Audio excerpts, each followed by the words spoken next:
And we are here today to talk about optimizing our physical energy. So, really expanding in our physical energy. And I guess this is the most core and fundamental of the entire energetic system. So when I speak of the energetic system, I speak of our physical, our emotional, our mental, and our spiritual energy. And these energetics are constantly going in and out of balance, time and time again throughout our day. And we are in our higher self, in our most thriving self, when we are aligned in all four bodies. Our physical, mental, emotional, spiritual energy is aligned. So we're today going to talk about the physical layer. And this is the first layer, and this is really the most core of all the energy bodies.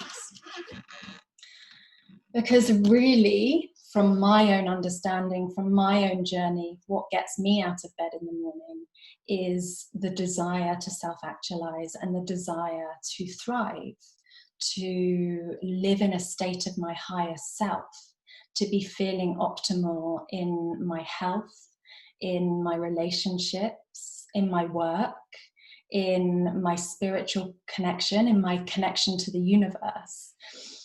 And I guess I ask the question, who doesn't?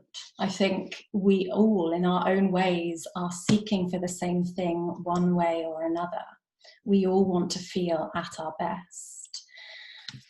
And the physical component to this is the core, the fundamental of all the other layers. So really, we're starting at the right place. Our physical well-being, the way in which we treat our bodies and care for our bodies, is our container for our energy and our strength.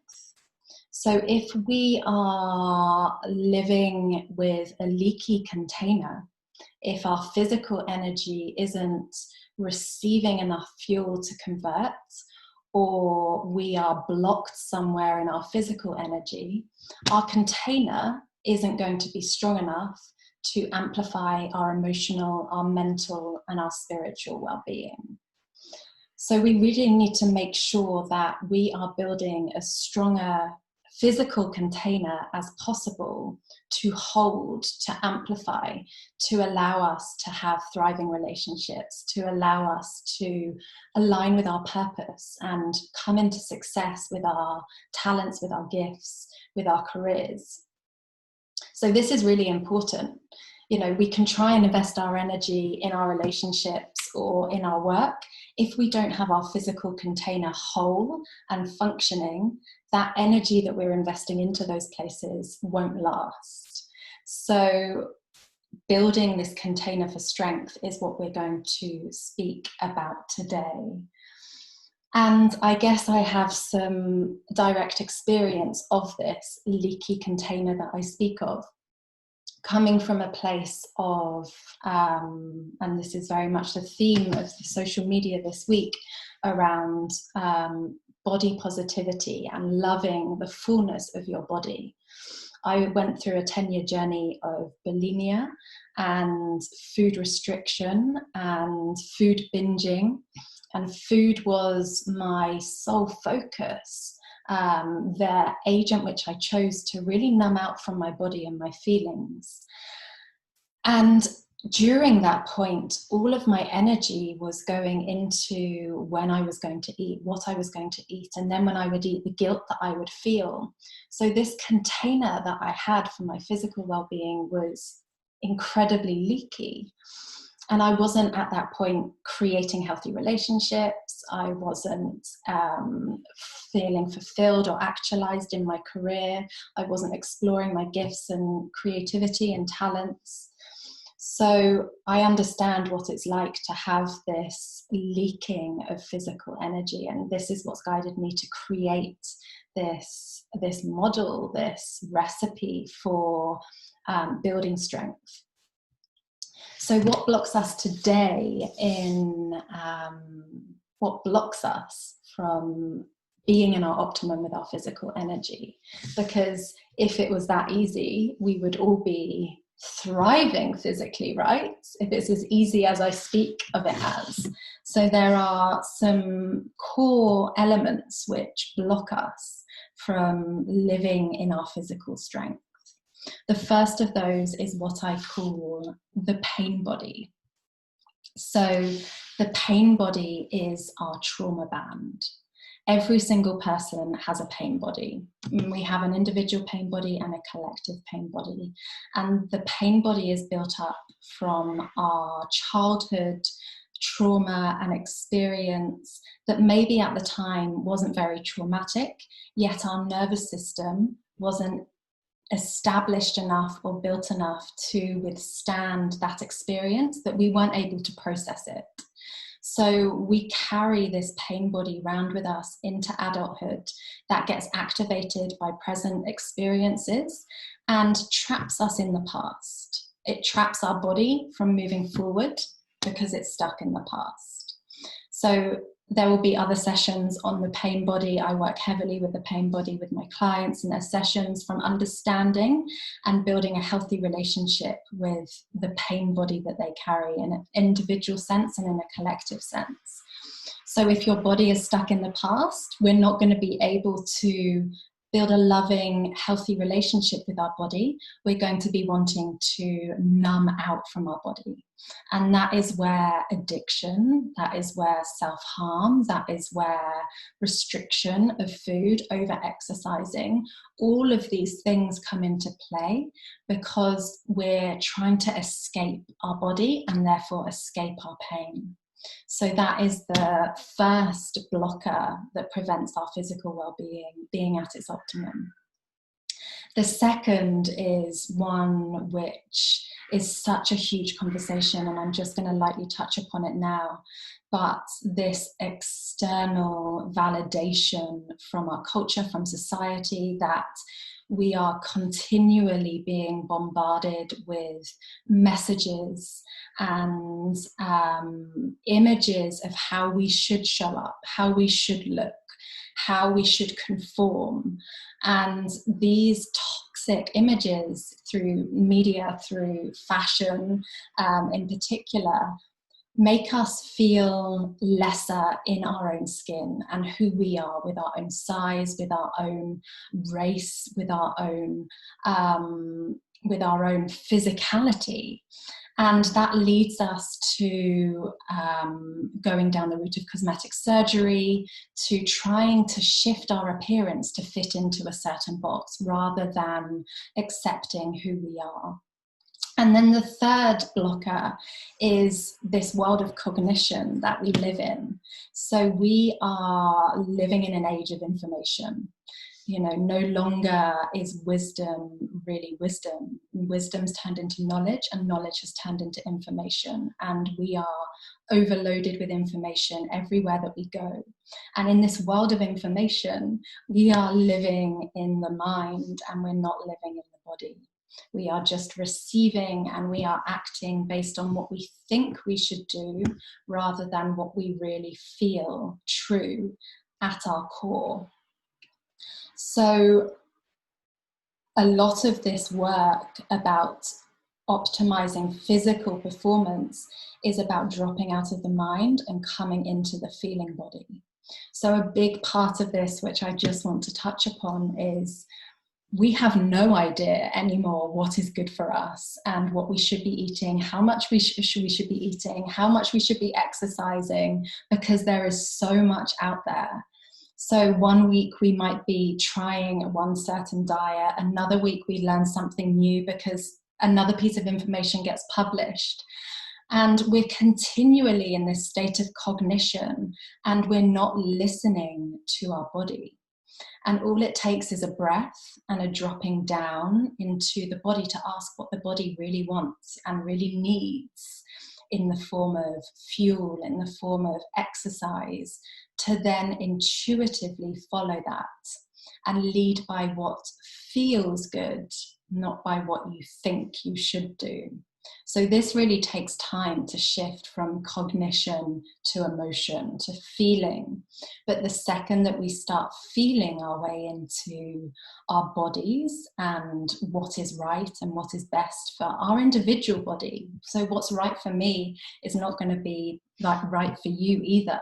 So this journey into feeling, into intuitively eating when you are hungry, sleeping when you are tired, will start bringing you optimal well-being. So these are the three main blockers that I have come up against through my own journey, through my discussions with my clients, and what this place is leading us to. And I'd love to see like a show of hands if people agree or not, but we are not getting enough. We are not getting enough fuel, enough movement, enough rest. We are in this constant state of not enoughness. And I know for me, my biggest shift and acceleration point in my physical health was when I started giving myself more. And I begun to take the limit off anything that I wanted to eat and just gave to myself exactly what I needed. So all that being said, I'm now going to come in and speak around what the recipe is for optimizing your physical well-being. And I like to use an analogy of a car. So your body is a vehicle, and probably the most powerful, and not, in fact, definitely not probably, is the most powerful vehicle you are ever going to own. And your mind is the driver. And if your body is the one guiding, directing you to the places and the people and the experiences and the opportunities that you need, it's your vessel. You need certain things in order for it to function. So taking this analogy of a car, you need fuel. Fuel is essential if your car is going to work. You also need some kind of mechanical element, some kind of engine which converts that fuel into power. And then you need some kind of repair unit, some kind of restoration, because if your car was driving all the time, your car would dysfunction immediately. So there needs to be some period when you're not driving. So let's take this car analogy and apply it to our bodies, because these three components are the three core elements that are most pivotal to coming into alignment and coming into fullness with your physical well-being. So the first is your fuel. Food, at its very, very basic essence, is just fuel.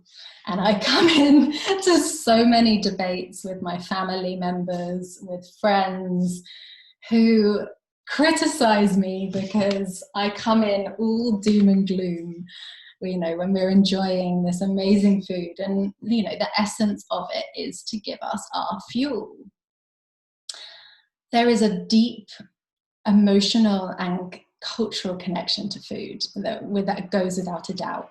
Food brings communities together, it brings cultures together, it brings families together. It's there to be celebrated, of course. But if we get down to the nuts and the bolts and the basic essence, food is simply our fuel that fuels our engine. And there are two components that we really look at when we think about fueling ourselves and food, and that is quantity and quality.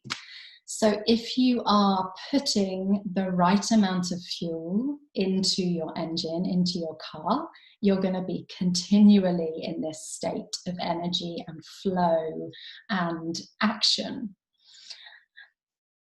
I bet that we're all not eating enough. I eat 3 meals a day with 2 snacks. I'm consistently eating because if I drop beyond to the place where I'm hungry, my energy immediately sinks. So the first thing is really upping your quantity, even if you don't feel like eating, to eat and to give your body that fuel. The second element with fuel is quality. So you're going to start functioning more optimally just through upping what you're eating. But you're going to enhance it even more if you start focusing on the quality of the fuel that you're putting in. So really taking time to understand about where you're sourcing your food from, how it is taken from the land, whether it's local, whether it's from your local farmer shop or it's somewhere over the other side of the world. That is going to play a huge difference in the output of your energy through this input of fuel. So really broadening your awareness on the quality of food will also have an impact. So that's your fuel.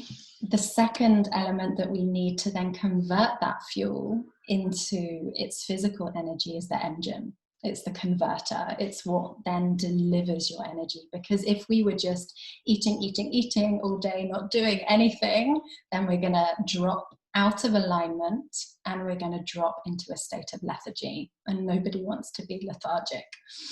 So we need a converter. We need an engine. And this engine is our body.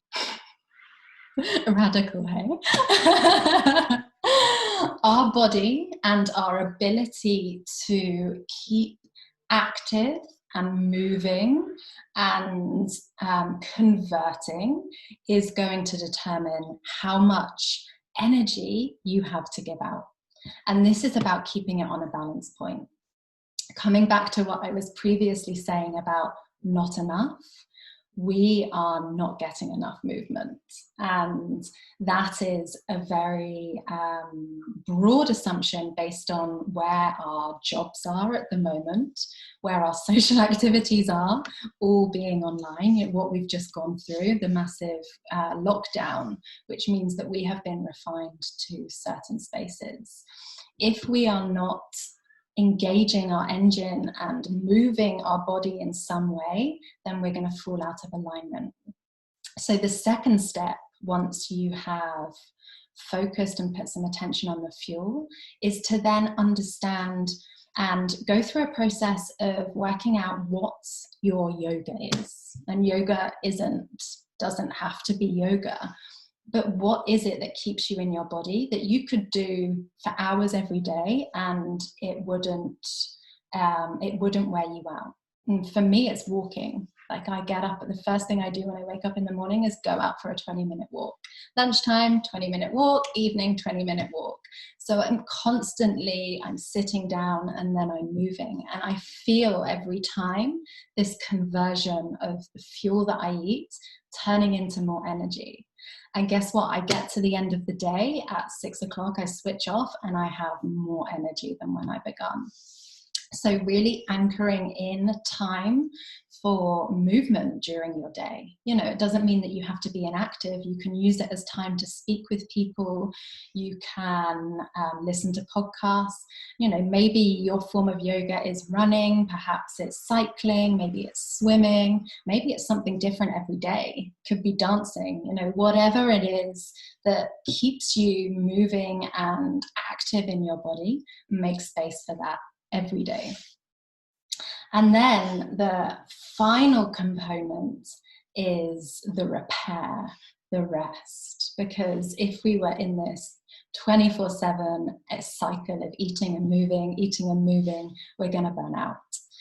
So that's the same with your car. Your car's just going to break down if it doesn't have these pit stops to rest. So the third element is sleep. We are not getting enough good quality sleep. And that is largely due to the technology that we are consuming during the day and not setting clear enough boundaries around that leading into our sleep time. That will drop us into a deep and really re-nourishing sleep. So I've been testing and playing with my own boundaries here. And I liken it to exactly like waking up in the morning, having a routine where you wake up, you move, you eat, you get dressed. You have to do all of that. You clean your teeth before you go out for the day and start your day. Applying that same logic to your evening, to come into some form of ritual where you switch off your technology at least 2 hours before you go to sleep, so that the light around you is coming down, you're dropping, you're connecting to your circadian rhythm, and your body is recognizing these signals to drop you into sleep. The other thing is about having really clear boundaries around your sleep. So your body loves more than anything a routine. We're just like little children. And if you didn't have this growing up as a child, I know I certainly didn't. I had such free reign to sleep when I want, eat when I want. So like my journey now is really about coming into a place of self-parenting and enforcing those boundaries on myself as my mother would have done when I was a child. So I now go to sleep at 11 p.m. and wake at 7 a.m. And that's my 8 hours. And the boundaries around that are so clear. And your body very quickly will adapt to this rhythm, to this routine, and your sleep quality will begin to improve. So these are the core pyramid, the core fundamentals that are going to optimize and align your physical well-being. There are what I call the additional elements, and these additional elements are what are going to amplify this energy even more so. But if you're just focused on this triad, on the food, the exercise, and the sleep, you're going to find immediate impact and shifts in your physical energy. But these amplification tools are self-care and really caring for your body, loving your body, treating it to what it needs, spending time massaging it when you're in the shower, physical self-care, and self-pleasure, intimacy, sex. Perhaps that comes through a partner, maybe that's through your own love and your own pleasure and your own exploration. These two additional elements are going to really anchor in this strength of your physical body. So with these elements, these are what are going to create your strong container. And I liken it to going into battle. Like heading into a war. We don't need troops who are half empty and, not receiving the right amount of fuel, the right amount of love, because that's going to mean that, we're going to lose the war. And like what it is that we really need is strength, is core physical strength. And strength comes emotionally, mentally, spiritually, when we have a strong physical container. Just through increasing how much I was eating alone, I began to heal at an incredible speed of light. And I started to get a clearer mind, and my emotions were a lot more balanced. And I didn't realize that I was living half of my day so hungry. So really just putting some focus on that is going to amplify. So I'm going to leave you with just a little implementation plan for you to try for a week, and put it into action if you feel it resonates. If You really want to feel the benefit of this work. You want to feel a shift of energy. And I'd love to know the results. So really it is about food, and it is about upping your quantities. So for the next week, give yourself full permission to eat whatever it is that you want, and however much of it as you want. At least schedule in time for 3 meals a day with at least 2 snacks. The second is movement. So make space twice a day for you to get in your body and move. It can be as little as 10 minutes, if that, but regular bouts of movement and exercise are going to keep your body operating, and this conversion into your energy. And then the third is around sleeping and setting some boundaries. So deciding however much sleep you need, whether it be 7, 6, 8 hours, setting a regular time slot for that, and then sticking to that, and switching your technology off 2 hours before you go to bed. So implementing those small boundaries into your week will see immediate shifts in your physical energy.